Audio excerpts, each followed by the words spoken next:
All right, Malik, let's dive into something truly fascinating and frankly a bit uncomfortable today. What is ego? Oh, splendid. Nothing quite like a deep, soul-searching chat to kick off the afternoon, is there? I was expecting something a bit more, well, fluffy. Fluffy? Not on my watch. If you've ever caught yourself doing the same daft thing repeatedly or felt like life's just one long internal wrestling match, this one's for you. We're tearing it apart from the ground up, no fake holy voices, just proper chest-hitting truth that'll make you chuckle at how obvious it was all along. Sounds like we're not pulling any punches. So, where do we begin this glorious excavation of our inner demons? We're going right back to the Garden of Eden, Malik, because that's where ego first pitched its tent. Genesis 3, everything's perfect. Adam and Eve are having a grand old time with God. No stress, no fear, no drama. Absolutely no anger, no resentment, no bitterness, no pride, no self-exaltation. Peace was the default setting. Imagine that. They were fully known, fully loved, fully covered. Sounds like a utopian dream. No need for relaxing from anything, just full-on bliss. Precisely.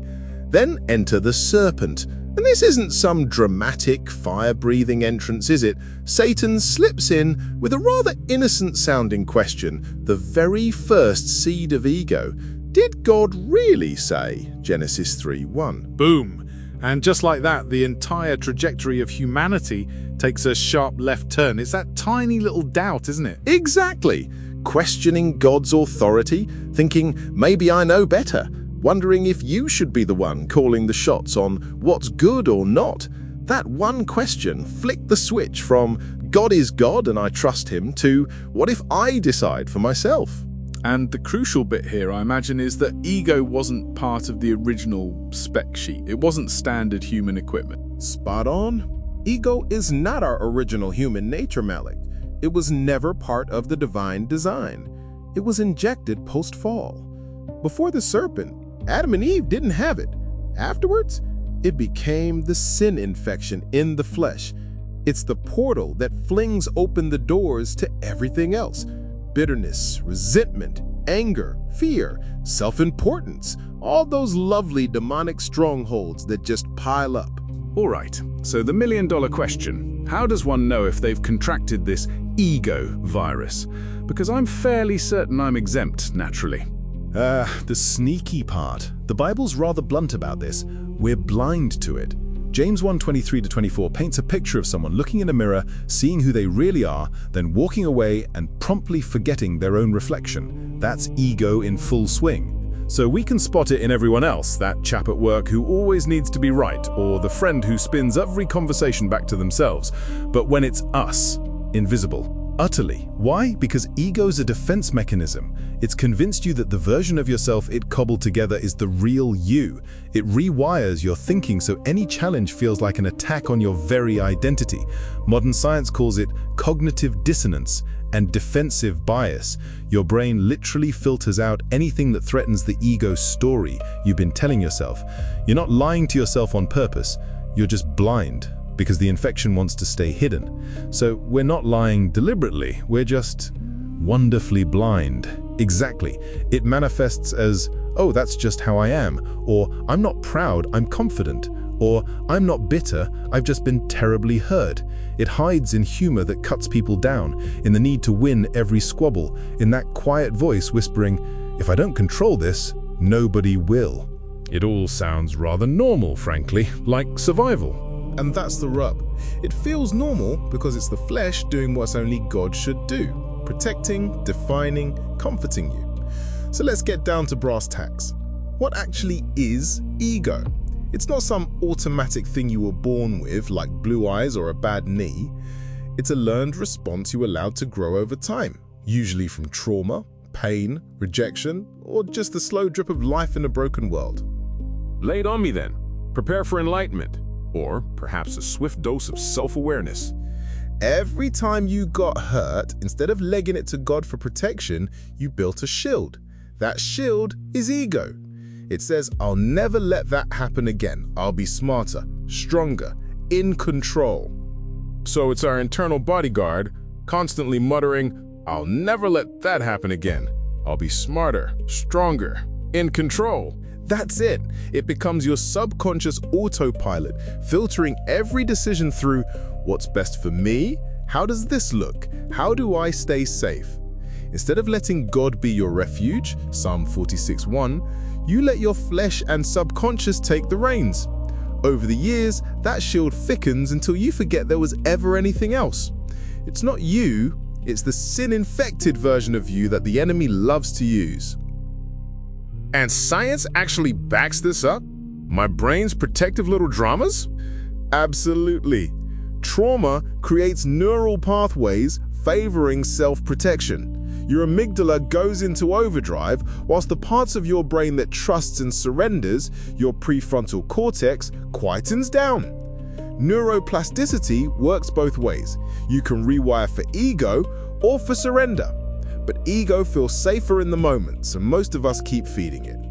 Right, so tell me, how can we actually spot this ego in our daily lives, beyond the obvious, of course? Well, people often ask, how do I know if I'm doing this through addiction, shopping, social media?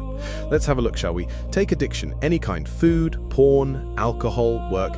Ego whispers, I need this to feel all right. I deserve this after all I've been through. It's numbing emptiness instead of letting God fill it. Ah, the I deserve a little treat argument writ large. Precisely, or retail therapy. Ego tells you if I just get the new gadget, I'll finally feel enough.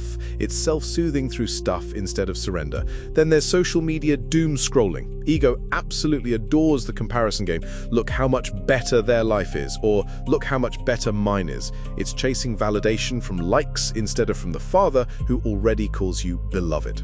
And the granddaddy of them all? Making yourself your own God, self-importance, thinking your plans, your opinions, your timeline are supreme. I don't need to wait on God, I've got this. That's straight up Garden of Eden ego. So it's not just one big blob then? There are different flavors of ego. Oh, absolutely. The different stacks of ego look like this. Pride, saying, I did this myself, stemming from a fear of being seen as weak or needy. Bitterness, they owe me for what they did, which is unforgiveness ego refuses to release because letting go feels like losing control. That makes sense. Keeping hold of a grudge feels like a form of power, doesn't it? It does. Then there's resentment, that quiet, slow-burning anger. Life isn't fair to me, originating from comparing your chapter to someone else's highlight reel. Self-exaltation, constantly turning conversations back to yourself, needing to be the smartest in the room. That comes from a deep fear that if you're not important, you don't actually matter. And false humility. Oh, I'm nothing special, while secretly angling for compliments. That's just pride wearing a rather flimsy disguise. Every single one of these stems from the same core lie, that God isn't enough, so you have to be enough for yourself. Crikey. So how do we actually get rid of it? Is there a magic spell, or perhaps a rather rigorous self-help book? No magic, I'm afraid. Only one way, and it's neither pretty nor peaceful. Surrender. Real surrender. The Bible calls it picking up your cross daily, Luke 9:23. It's not a one-off prayer, it's the daily ripping of the flesh so God can rebuild you from the inside out. It feels like dying, because, well, it is. Dying to that old ego-driven you. Sounds utterly miserable, to be frank, but I suppose the freedom on the other side is the point. Exactly. Peace that truly lasts, an identity that can't be shaken. Surrender looks like this. Every time ego pipes up, saying, I need to control this, you respond, not my will, but yours. Every time bitterness wants to rehash an old offense, you hand it over. Every time pride wants the credit, you give it to God. It sounds like a constant uphill battle then. It's rough, it's uncomfortable, and some days you'll want to quit, but that's precisely why it works. The flesh hates it, but your spirit absolutely thrives. And once you start surrendering, you step right into spiritual warfare. Ephesians 6 isn't just pretty words, it's the battle plan. Because the enemy doesn't want us free of ego, does he? An ego-driven Christian is an easy target. Precisely. So you put on the full armor. Truth to cut through the lies, righteousness to guard your heart, faith to extinguish those fiery darts of fear and pride. You renew your mind daily, Romans 12:2. So the old pathways fade and new ones form around trusting God. And you know what? Science even confirms this works. Go on then. My inner cynic needs convincing. When people practice daily surrender through prayer, scripture, community, cortisol levels drop, anxiety decreases, and the brain literally rewires for resilience and peace. But the Bible told us this ages ago. You will keep in perfect peace those whose minds are steadfast because they trust in you, Isaiah 26:3. So ego's sneaky, Malik, but it's not stronger than the cross. It really is. The power that can kill your ego and give you the real you back, the one God designed before the serpent ever showed up. Share this episode with anyone grappling with their inner critic.